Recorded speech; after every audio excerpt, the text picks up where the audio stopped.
Bem, dizer que realmente por trás assim de uma obra literária existe muito tempo de dedicação, né, por parte do escritor. Normalmente o escritor ele escolhe um tema que ele pretende então desenvolver e materializar sob a forma de livro. E aí começa então o trabalho normalmente de pesquisa, né? Pesquisa bibliográfica, pesquisa de campo, né? Onde ele vai desenvolvendo então o tema, né? A sua narrativa. Obviamente isso depende do estilo de cada escritor, né? A literatura, de um modo geral, ela se divide em duas grandes áreas, né? A poesia e a prosa, né? Então a poesia é a poesia mesmo, né? É dos poetas, é o território dos poetas. Temos alguns bons poetas em Chapecó. E a prosa, então, é todo o restante da literatura, né? É o conto, romance, ficção, né? Épicos, tá? E, por exemplo, a área que eu gosto mais de atuar na literatura é o romance histórico, né? Que tecnicamente é chamado pelos escritores de crônica histórica lírica, tá? Então, esse é o trabalho assim do escritor, né? Eu tenho um estilo assim bastante variado, né? Os meus livros eles só não atuam na área da poesia, que não é efetivamente a minha especialidade, né? Minha aptidão. Mas dentro da prosa, então, eu tenho assim o meu primeiro livro, Uma Vereda para Diógenes, é um livro que procura trazer o conceito de filósofos, psicólogos e sociólogos sobre a questão da moralidade, da ética e da moralidade. Eu sempre fiquei muito assim surpreso com o fato de que a imensa maioria das pessoas se definem como cristãs ou alguma outra fé religiosa, né? E, no entanto, por alguma razão, o homem acaba caindo na tentação da ruptura do padrão ético, né? Porque o homem e a mulher, né, sabendo que nós temos aqui uma existência efêmera, né, e que nós teríamos, em tese, sim, uma outra vida e a vida eterna, né?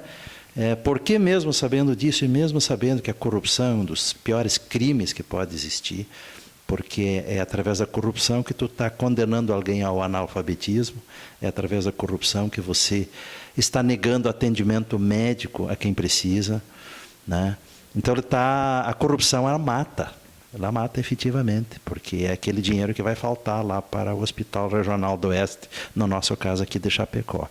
Então eu sempre fiquei muito intrigado, como é que pode as pessoas tendo essa consciência ainda assim se deixar cair pela tentação do ganho fácil e ilegal, né, que é o da corrupção. Então, eu trago para esse livro uma reflexão sobre essa ótica, sobre essa temática, né? A definição de filósofos, sociólogos e psicólogos sobre a questão do que vem a ser a ética e do que vem a ser a moralidade. O meu segundo livro foi o livro até que eu passei 30 anos pesquisando sobre a origem da minha família, porque um único casal de antepassados meus vieram da Alemanha logo no início da imigração alemã, em 1829, e eram pessoas, como a maioria, muito pobres, né, pouco letrados, e a gente sequer sabia de qual a região que eles haviam partido da Alemanha. Então, passei 30 anos aí pesquisando, e fui várias vezes até a Alemanha, até descobrir o local de onde saíram, então eu desvendei esse mistério e acabei escrevendo um livro, mas que conta não só a história da família Nedel, no meu caso, mas como de todos aqueles primeiros imigrantes e das dificuldades que enfrentaram quando vieram para o Brasil. O meu terceiro livro, e alguns leitores meus qualifico esse talvez como o livro mais importante do que eu fiz, né? Seringal, o Mundo dos Bravos. Essa é um romance histórico, uma crônica histórica lírica, que se passa lá no Brasil Central, a partir dos anos 40 do século passado, onde foi ocupado o último espaço geográfico das Três Américas. Tá? Ali no noroeste de Mato Grosso, Ali existia uma área geográfica do tamanho da Inglaterra que nunca havia sido pisada pelo homem branco, né? Por uma série de razões. A mata tropical fechada, amazônica, né? Os rios não eram navegáveis e por isso então não havia estrada, não havia campo de pouso, nada disso. E o homem branco nunca havia adentrado ali, até porque ele sabia da existência de algumas etnias ainda não pacificadas. Os Nambiquaras, os Cintas Largas, os Suruís e os Rikbaksa ainda não eram pacificados. E começa, então, no segundo ciclo da borracha, a ocupação desse último espaço geográfico das 3 Américas. Ali existiam, inclusive, 2 etnias antropófagas, que eram os Suruís e os Rikbaksa. Então, é um romance histórico que tem como cenário essa mata, esses seringais nativos ali do noroeste e norte de Mato Grosso, tá? Alguns descrevem esta epopeia da ocupação desse espaço como sendo o último capítulo da história do descobrimento do Brasil. Então, realmente é um livro que tem uma importância muito grande, porque eu obtive o relato de antigos seringueiros e antigos seringalistas, hoje já todos falecidos. Então, foi, de certa forma, um resgate de uma parte da história do Brasil que não seria conhecida se não fosse através desse livro. Bem, o meu quarto livro, então, Condá, o Imperador do Oeste. Eu lembro que em 2011, eu me dei conta de que Chapecó se aproximava do seu primeiro centenário, né, que foi em 2017, e não havia nenhum livro tratando dessa figura lendária, né, o cacique Vitorino Condá. E é reconhecido por historiadores de que o Condá foi o maior líder indígena do século XIX nos 3 estados do Sul. Então, como pode o fato de que não havia nenhum livro tratando da história da vida dele? Mas também eu fui pela linha do romance histórico, tá? Eu dei uma romanceada no livro para tornar ele mais atrativo, inclusive visando um pouco o público feminino. Bem, então, como não havia livro para pesquisar sobre o Condá, eu pesquisei teses de mestrado, doutorado, monografias de conclusões de curso, tá, que tratavam dos caigangues, de um modo geral, no século XIX. Né? E ali dentro da história dos caigangues do século XIX estava inserido a história de vida do Vitorino Condá. Eu fui, então, extraindo essa parte que me interessava, e aí crio um romance em torno disso, tendo o Condá como cenário, né? E é um livro que foi muito bem recebido pela crítica, né? E tem uma característica também, que eu sou um autor de livros assim, com exceção do Seringal, que eu fiz uma segunda edição. O Seringal, a segunda edição foi lançada na 11ª Bienal Internacional do Livro, no Rio de Janeiro, em 2011. Mas eu tenho, por decisão, não fazer mais do que uma edição de todos os meus livros. O Condá hoje não está mais à venda em nenhum ponto de venda em Chapecó, e eu tenho ainda algumas poucas unidades comigo.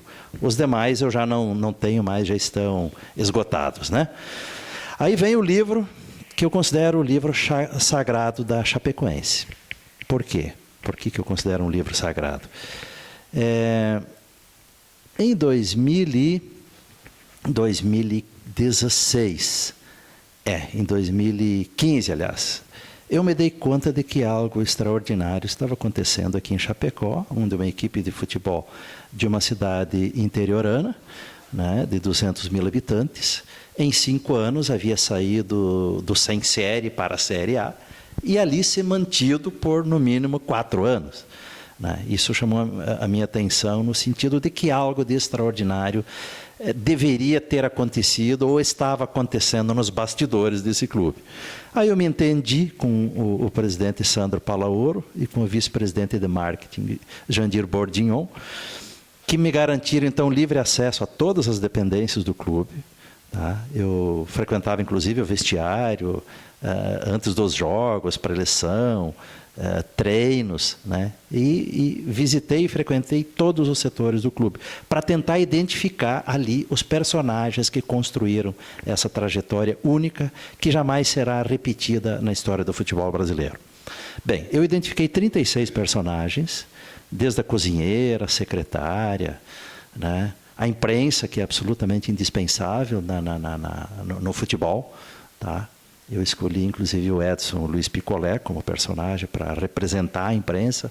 Né? O departamento médico, o preparador físico, a diretoria, a presidência, o conselho. Né? Enfim, e eu identifiquei ali 36 personagens e entrevistei a todos eles, tá? Inclusive patrocinadores também, que é um aspecto importante da vida clubística, né? Digamos assim.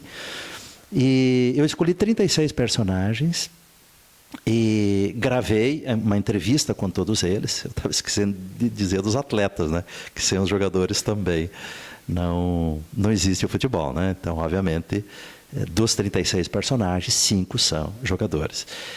Fiz as entrevistas, passei para o livro estava pronto em novembro de 2016, só aguardava a definição se a Chape seria campeã ou vice da Copa Sul-Americana. Aí acontece a tragédia.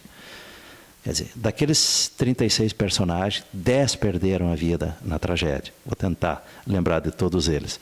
O presidente Sandro Luiz Palaoro, né? O Jandir Bordignon, o Cadu Gaúcho, o Edir Demarco, o Edson Luiz Picolé, o Anderson Paixão, o Kleber Santana, o Bruno Rangel e estou agora esquecendo, traído pela memória, não estou lembrando de todos. Mas o fato é que um livro como esse é impossível hoje de ser feito porque ele contém o relato com as próprias palavras, digamos assim, onde eu fui um mero instrumento, né, para reproduzir os seus depoimentos, né, daqueles que já não estão mais entre nós. Então, por isso eu considero um livro sagrado e também esse é edição única. Foram feitos 10.000 exemplares, onde eu fiz a doação de 250 exemplares para cada uma das 10 esposas que perderam os seus maridos na tragédia, tá? Então, só ali dos 10.000 exemplares foram 2.500. Eu vendi também 2.500 exemplares para a Chape, abaixo do preço de custo. Quando aconteceu a tragédia, eu logo decidi o seguinte: não vou me beneficiar nem economicamente e nem me promover em cima desse livro. Será uma única edição. Devo ter ainda uns 400, 500 exemplares, que são os últimos, também não estão mais à venda em nenhum local, né? E eu toda a vida gostei muito de criança, né? Tenho 3 filhas, 4 netos e fui um paizão, sou um vovozão, né? Adoro criança. E eu me ressentia da falta de um livro infantil, né? Então eu decidi fazer esse daqui, O Menino Condá e a Lenda do Lobo Mau, onde obviamente é uma historinha infantil, mas com algum fundo de verdade. Por exemplo, os fatos aqui se passam na primeira década do século XIX, em Guarapuava, que é onde efetivamente o Condá passou a sua infância, né? Ele nasceu em 1805, onde hoje é o município de Guarapuava. Então eu procuro trazer algo de real, né, para as crianças que serão futuros leitores, talvez, do Condá, o Imperador do Oeste, já passe a se habituar um pouco com a nossa história, né? Embora o Condá nunca viveu aqui em Chapecó, tá? Mas a aldeia central dele ficava onde hoje é o município de Abelardo Luz, ali ao lado das cataratas do rio Chapecó, mas ele atuava de Palmas até Cruz Alta, né? Foi ele que abriu efetivamente essa, não vamos chamar de estrada, esse picadão, juntamente com um amiguinho de infância dele, chamado Francisco Ferreira da Rocha Loires. Eles abriram de 1845 a 1846 essa nova rota de tropeirismo que foi batizada de Novos Caminhos das Tropas do Sul.